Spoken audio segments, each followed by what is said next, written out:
I haven't studied that.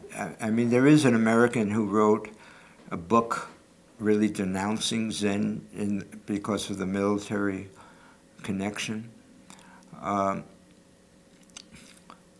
Zen in Japan is heavily influenced by the Kamakura period, the samurai, the code of Bushido, the code of the... Zen is a form of Buddhism, and if I go back to Shakyamuni Buddha, there's no way that Shakyamuni Buddha would be a samurai. All of that kind of stuff comes in Japan out of their culture from the Kamakura period. And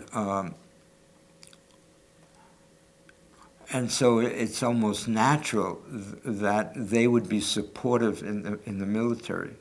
Japanese are also extremely nationalistic. In many countries, people are very nationalistic, and Japan is certainly one, where Japanese are a higher level than anyone else. How that fits in with the notion of the interconnectedness of life, it doesn't. But that is what happens among humans. We see that in countries, we see that in churches. And Yasani Roshi was heavily criticized for being very pro-military. I never heard him, and I've been asked, what's my reaction to that? Because I was Jewish and he was pro, they say he was anti-Semitic, and I never heard any of that. I did study with him. I didn't know any of that when I was studying with him, and I didn't hear any of that. And he knew I was Jewish. There was no sense of that. But years later, people wrote about it, and then they asked me what. Well, if I knew about it at the time I was studying with him, I would have confronted him with it.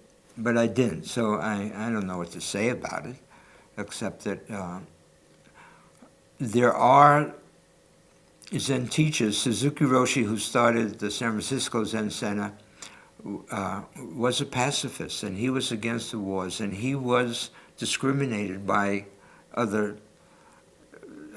Buddhist teachers for that. So